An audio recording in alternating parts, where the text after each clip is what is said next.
எனதன்பு மீனராசிக்கார நேயர்களுக்கு எனது இனிய வணக்கம். நம்ம இன்னைக்கு இந்த வீடியோ பதிவுக்குள்ள முழுமையா போறதுக்கு முன்னாடி முருகரை மனதார வணங்கிட்டு வீடியோ பதிவுக்குள்ள போகலாங்க. ஓ முருகா போற்றி, ஓ முருகா போற்றி, ஓ முருகா போற்றி. எனைக்காக்கும் முருகனே போற்றி. நல்லதே நடக்கும், நல்லது மட்டும்தான் நடக்கும். நம்மளோட மீனராசிக்காரங்க இயற்கையை மிகவும் நேசிப்பாங்க. அமைதியாகவும் பொறுமையாகவும் உழைக்கக்கூடியவங்களா இவங்க இருக்காங்க. இவங்கள பொறுத்த வரைக்கும் தான் மட்டும் நல்லா இருக்கணும் அப்படிங்கிற சுயநலமெல்லாம் கிடையாதுங்க. தன்னை சுத்தி இருக்கக்கூடிய எல்லோருமே நல்லா இருக்கணும் அப்படிங்கிற பொதுநல குணத்தோட இவங்க வாழ்ந்துகிட்டு இருக்காங்க. இயற்கையை நேசிக்கும் உங்கள் மனம், அமைதியான உழைப்பு, இதுவே உங்களுடைய வெற்றியின் ரகசியமா இருக்கு. அனைத்து உறவுகளுக்கும் எனது அன்பான தமிழ் புத்தாண்டு நல்வாழ்த்துக்களுங்க. இந்த தமிழ் புத்தாண்டு பராப வருஷம் பிறந்திருக்கு. ஒவ்வொரு தமிழ் புத்தாண்டுலையும் ஜாதக ரீதியா ஜோதிடத்துல கட்டங்கள்ல நிறைய மாற்றங்கள் ஏற்படும். அதுல இந்த காலகட்டத்துல சூரியன், சந்திரன், அங்காரகன், புதன், குரு, செவ்வாய், சுக்கிரன், சனி, ராகு, கேது ஆகிய கிரகங்கள் இந்த வருஷத்துல எப்படி சஞ்சாரம் செய்ய போறாங்க, அதற்கு எப்படி நமக்கு பலன்கள் கிடைக்க போறது அப்படிங்கறத பத்தி இப்ப நாம தெரிஞ்சுக்க போறேங்க. விதவிதமான யோசனைகளை இப்ப நான் சொல்ல போறேங்க. நல்லா கவனிங்க. யோசனைகளை சொல்ல போறேன், பிடிச்சவங்க அதை பின்பற்றுங்க. இதையே நம்ம தாரக மந்திரமா எடுத்துக்கிட்டு உள்ள போயிடலாங்க. அதுவே நமக்கு லாபமா இருக்குங்க. நமக்கு இந்த யோசனையெல்லாம் பிடிக்காதுங்க. அறிவுரை கிடையாது, எப்படி நடந்துக்கணும்னு அறிவுரை கிடையாது. யோசனைங்கிறது நம்ம வெற்றி பெறதுக்கு ஒரு அழகான பாதை. நம்ம ஒரு புத்தாண்டு அப்படின்னா என்ன பண்ண போறோம்? நல்லா கவனிங்க.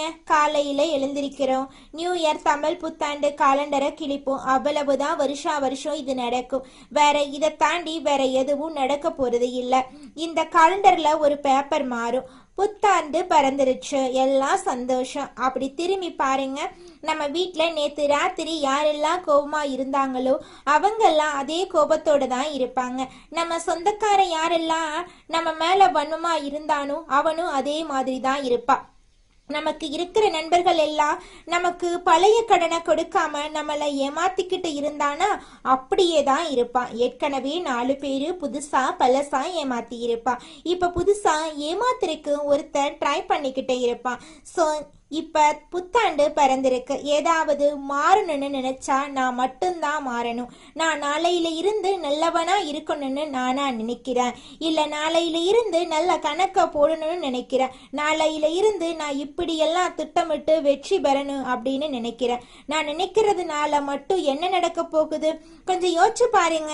இந்த சமூகத்துல முதல்ல ஒவ்வொரு குடும்பத்திலையும் அங்க உங்களுக்கு ஒரு 4 பேராவது ஒரு குடும்பத்துல இருப்போம். குறைஞ்சது 3 பேராவது இருப்போம். 3 பேர் இருக்கிறதுனாலதான் புருஷன் பொண்டாட்டி ஒரு புள்ள, இதுதான் குடும்பம். புருஷன் பொண்டாட்டி 2 பேராவது ஒரு குடும்பம். இதுக்கு அடுத்தது மாமனார் மாமியார், இப்படி இருப்பாங்க. எல்லாரும் மாறுவாங்களா? எல்லாருக்கும் முதல்ல இன்னைக்கு புத்தாண்டு தெரியணும். இன்னைக்கு புத்தாண்டு, இன்னையில இருந்து நான் சில சபதங்கள் எடுத்துக்கிறேன். யார் மனசையும் நோகடிக்காம வாழணும்னு நினைக்கிறேன். அதுக்குன்னு எல்லாத்தையும் ஏத்துக்கணும்னு அவசியம் கிடையாது. பிடிக்கலனா ஒதுங்கி இருப்போம். அதுக்கு நம்ம வார்த்தைகளால யாரையும் சுட வேண்டிய அவசியம் கிடையாது. இத நான் மட்டும் மாறி என்ன பலன்? எதிர உள்ளவனும் மாறணும். நாம் எதிர உள்ளவன் செய்யற தப்ப செஞ்சுக்கிட்டே இருப்பான். ஆனா நான் மட்டும் அவனை மன்னிச்சு கொண்டே இருக்க வேண்டும். அப்படின்னா ஒரு நாளும் நமக்கு அந்த புத்தாண்டு புதுசா தெரிய போறது இல்லை. அப்ப புத்தாண்டு அப்படிங்கிறது நம்ம குடும்பத்துல இருக்கக்கூடிய ஒவ்வொருத்தவங்களும் நம்ம கிட்ட இருக்கிற குறைகளை குறைஞ்சபட்சம் நீக்கிறதுக்கு முயற்சி பண்ணணும். குறைஞ்சபட்சம் நீக்கிறதுக்கு சில நிறைகளை நாம அதிகபட்சம் எடுத்துக்கொள்றதுக்கு முயற்சி பண்ணணும். அதுக்கு முதல்ல என்ன பண்ணணும்? இந்த பராப வருஷத்திலிருந்து நாம செய்ய வேண்டிய முதல் ஒரு சபதம், எல்லாரையும் பாராட்ட ஆரம்பிப்போம். எல்லாரையும் பாராட்ட ஆரம்பிச்சுட்டா அவ ஏதாவது ஒரு சின்ன நல்லது செய்வான். அப்பா ஒரு நல்லது செய்வாரு, அம்மா ஒரு நல்லது செய்வாங்க, பையன் ஒரு நல்லது செய்வாங்க. இப்ப தன்னுடைய மாமனார் மாமியார் ஒரு நல்லது செய்வாங்க, மருமகன் மருமகள், தாத்தா பாட்டி, எல்லா உறவுகளும், நண்பர்கள், நம்மளுடைய முதலாளி, நம்மளுடைய தொழிலாளி ஏதோ ஒரு நல்லது செய்வாங்க. அவங்கள அதை பார்த்து பாராட்ட ஆரம்பிப்போம். பாராட்டக்கூடிய மனம் அப்படிங்கிறது வருகிறதோ மகிழ்ச்சி தானா வந்துடும். மகிழ்ச்சி தானா வரும் பொழுது இந்த புத்தாண்டு சிறக்க ஆரம்பிக்குங்க. புத்தாண்டுடைய பிறப்பே மகிழ்ச்சியுடைய நிலைத்தன்மையில தாங்க இருக்கு. உங்க வாழ்க்கையில நல்லதெல்லாம் இந்த புத்தாண்டிலிருந்து அடுக்கடுக்காக நடக்க போகுதுங்க. அப்ப இன்னையிலிருந்து நம்ம என்ன பண்ண போறோம்? உலகம் முதல்ல மாறும். அப்படின்னா தான் முழு புத்தாண்டையும் நம்மளால அனுபவிக்க முடியும். நான் மட்டும் மாறிட்டு புத்தாண்டை முழுசா அனுபவிக்க முடியாது. ஆனா நம்ம ஒரு ராசியில பிறந்திருக்கோம். இந்த ராசியில இந்த கிரகங்கள் எல்லாம் இப்படி இருக்கும்போது நாம சில விஷயங்களை ஃபாலோ பண்ணிட்டோம்னா ஓரளவுக்கு மற்றவங்களோட நாம மிங்கிள் ஆக முடியும். அப்ப மிங்கிள் ஆகிறதுனால இந்த வருஷத்தை கடக்க முடியும். வரக்கூடிய பிரச்சனைகளை கடக்க முடியும். அப்ப பிரச்சனைகளை எப்படி கடக்கிறது அப்படிங்கிறத விட பிரச்சனைகளை தடுத்து அதை கடப்போம் அப்படிங்கிற உயர்ந்த எண்ணத்தோட இப்ப நாம வாழ்க்கையில நடக்கக்கூடிய ஒவ்வொரு பிரச்சனைகளுக்கும் தீர்வுகளை கண்டுபிடிச்சு முயற்சி பண்ணா நிச்சயமா நம்மனால வாழ்க்கையில கூடிய விரைவில் வெற்றி அடைய முடியுங்க. மீனம் ராசிக்காரர்களே, நீங்க எப்போதும் பழகும்போது நல்லவர்களோட பார்த்து பழகுங்க. இடைஞ்சல்கள், குடைச்சல்கள், நிலைத்தன்மை இல்லாதவர்கள், அன்பு அற்றவர்கள், படபடப்பானவர்கள், பாசம் இல்லாமல் நடிக்கக்கூடியவர்கள், கோபக்காரர்கள், இவங்களோட எல்லாம் நீங்க பழகாதீங்க.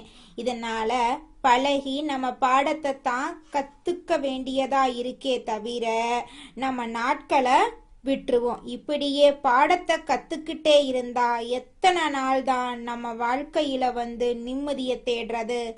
அவன் நிம்மதியாகி செட்டில் ஆகிறாங்க. அவன் குடும்பத்தோட சந்தோஷமா நிம்மதியா இருக்கிறான். சரி, குடும்பத்தோட இருக்கிறவன் ரொம்ப நிம்மதியா இருக்கான். ஆனா குடும்பத்துல இருக்கிற மீனராசியும் சரி, பல பேருக்கு கட்டிடங்களை உருவாக்கி கொடுத்திருப்போம்.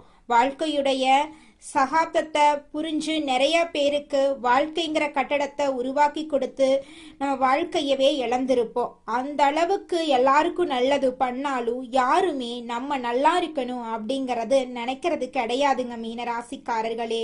அதனால உங்க வாழ்க்கைய உங்களுக்காக நீங்க வாழ பழகுங்க. அப்பத்தான் நீங்க சந்தோஷமா வாழ முடியும். மீனம் ராசிக்காரர்களே, சின்ன சின்ன விஷயங்களுக்கு பெருசா மனசை போட்டு பாதிப்பு வச்சுக்காதீங்க. இந்த வருஷத்துல சமநிலையில வாழ்க்கை நடக்கிறதுக்கு முயற்சி பண்ணுங்க. உண்மையிலேயே இந்த வருஷத்துல உங்களுக்கு காதல் கைகூடும், அன்பு கைகூடும், பாசம் கைகூடும், நண்பர்கள் உதவி செய்வாங்க. பணம் பல இடத்துல செலவாகும். ஆனா பணம் தேடி வரும், பயப்பட வேண்டாம்.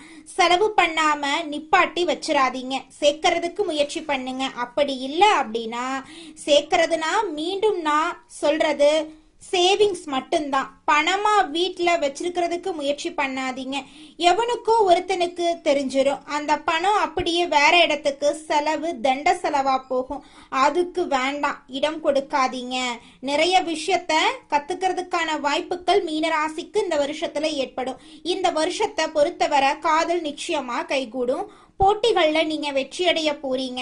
மகிழ்ச்சியான சம்பவங்கள் நிலை பெற போகுது. உடல் நலத்தை கொஞ்சம் நல்லா கவனிச்சுக்கங்க. சின்ன சின்ன உடல்நல பாதிப்புகள் ஏற்படும். ஒரு சிறு பிரச்சனைகள் இருந்தாலும் அதை கண்டு நீங்க கவலைப்பட வேண்டாம். அனைத்து பிரச்சனைகளும் இனி வரக்கூடிய காலகட்டத்துல காணாம போக போகுதுங்க. மீனம் ராசிக்காரர்களே, இந்த காலகட்டத்துல உங்களுடைய வயிற்றுல ஏதாவது ஒரு புண் ஏற்படுறதுக்கு வாய்ப்பு இருக்கு. அல்சர், அப்பண்டிக்ஸ், இது மாதிரி விஷயங்கள் கொஞ்சம் வரதுக்கு வாய்ப்பு இருக்கு. அதனால மீனராசிக்காரங்க கார உணவுகளை அவாய்ட் பண்ணிடுங்க. ரொம்ப பிடிச்சவங்களோட பழகுங்க, பிடிச்சவங்களோட பேசுங்க, கொஞ்சம் ரியலா திங்க் பண்ணுங்க, சந்தோஷமா இருங்க. உங்க வாழ்க்கையில நல்லதுதான் நடக்கும், கவலைப்படாதீங்க. மனப்பக்குவத்தை இந்த வருஷம் நிறைய கொடுக்க போகுது. அமைதி, பழைய பிரச்சனைகள் கண்டிப்பா தீரும். கடன் பிரச்சனைகளுக்கு தீர்வு கிடைக்கும். நம்பிக்கை தரும் தாய்வழி உறவுகள் ஆதரவு உங்களுக்கு கிடைக்கும். கொஞ்சம் நிதானமா முன்னேறக்கூடிய ஒரு நல்ல காலகட்டம் இந்த காலகட்டமா இருக்க மீனராசிக்காரர்களே, உங்க வாழ்க்கையில நல்லதெல்லாம் அடுக்கடுக்கா நிறைவேற போகுது. கனவுகள் எல்லாம் நிறைவேற போகுது. நம்பிக்கை எல்லாம் நிறைவேற போகுது. உங்க வாழ்க்கையே சொர்க்க வாழ்க்கையாக மாற போகுதுங்க. ராசி மண்டலத்துல நம்முடைய மீனம் ராசி 12வது ராசியா இருக்குதுங்க. மீனம் ராசிக்கு அதிபதி குரு பகவானுங்க. பூரட்டாதி 4ஆம் பாதம், உத்திரட்டாதி, ரேவதி ஆகிய நட்சத்திரங்களில் பிறந்தவங்க மீனம் ராசியை சேர்ந்தவங்களா கருதப்படுறாங்க. நம்மளுடைய மீனம் ராசிக்காரங்களுக்கு நட்பு ராசியா இருக்கக்கூடியவங்க யாருன்னு பார்த்தீங்கன்னா கடகம், விருச்சிகம், மீனம், ரிஷபம், மகரம். இவங்க எல்லாரும் நம்மளுடைய மீனம் ராசிக்காரங்களுக்கு நட்பு ராசியா இருக்காங்க. மீனம் ராசியில பிறந்தவங்க இயல்பாகவே இரக்க குணம் கொண்டவங்களா இருக்காங்க. இவங்களுடைய அழகான பேச்சால எதிரிகளை நண்பனாக்கக்கூடிய அளவுக்கு இவங்களுடைய பேச்சுக்கு திறமை இருக்குதுங்க. உண்மைக்கு புறம்பா எந்த காலத்திலையும் எந்த ஒரு செயலையும் இவங்க செய்ய மாட்டாங்க. அடுத்தவங்க செய்ய முடியாதுன்னு ஒதுக்கி வச்ச காரியத்தை கூட அழகா திட்டம் தீட்டி முயற்சி பண்ணி அந்த காரியத்துல வெற்றி அடையக்கூடியவங்களா இவங்க இருக்காங்க. நீங்க நேர்மறையாக சிந்திக்க சிந்திக்க மாற்றங்கள் படிப்படியா தெரியுங்க. 1 மாதம் அல்லது 2 மாதங்களுக்கு பிறகு உங்களை சுற்றியுள்ள நல்ல விஷயங்கள் புலப்படுங்க. முன்னேற்றத்திற்கான கதவுகள் உங்கள் கண் முன்னே தெரியுங்க. சனி பகவான் வழிபாடு மற்றும் குலதெய்வ வழிபாடு செய்யுங்க. நல்ல நிகழ்ச்சிகளை நினைத்து மகிழ்ச்சி அடையுங்க. நல்லதே நடக்குங்க. நாம நல்லா இருக்கணும் அப்படின்னா நமக்கு பிடிச்ச விஷயங்களை நாம சிந்திக்க ஆரம்பிப்போம். பிடிச்ச விஷயங்களை மட்டும் செய்யலாம். நமக்கு பிடிச்ச மாதிரி வாழ ஆரம்பிப்போம். மற்றவங்களை ரொம்ப மைண்ட்ல எடுத்துக்கிட்டு நம்மளோட சந்தோஷத்தை தொலைச்சிட வேண்டாம். இந்த உலகம் ஒரு சூது கவக்கூடிய உலகமா இருக்கு. இந்த குடும்பங்கள் சூது கவக்கூடிய குடும்பங்களா இருக்கு. குடும்ப உறுப்பினர்களும் அப்படித்தான் நடந்துக்கிறாங்க. நிறைய பேர் வீட்டுல பொய் சொல்றாங்க, உண்மையா இருக்க மாட்டேங்கிறாங்க. ஒட்டு மொத்த ஒரு உலகத்தையும் நம்மளோட ஒரு ஆளால திருத்தலாம் முடியாதுங்க. எல்லோரும் திருந்துறதுக்கு முயற்சி பண்ணாதான் எல்லாரையும் திருத்த முடியும். அதனால இந்த வருஷ பரப்புல இருந்து ஒன்னு செய்யலாங்க. எல்லோரிடமும் எல்லார்கிட்டையும் எதிர்பார்க்காம நம்ம நடந்துக்கிறத பார்த்து அவங்க நடந்துக்கிற அளவுக்கு நாம சில மாற்றங்களை உண்டு பண்ணுவோம். நம்ம நல்லதா நடந்துக்க ஆரம்பிப்போம். இந்த உலகமும் நல்ல விதமா நடந்துக்க ஆரம்பிக்கும். ஸோ நம்ம விதை எதை போடுறோமோ அதை கண்டிப்பா பயிர் அறுவடை செய்வோம். இந்த வருஷம் ரொம்ப சிறப்பா இருக்கும்.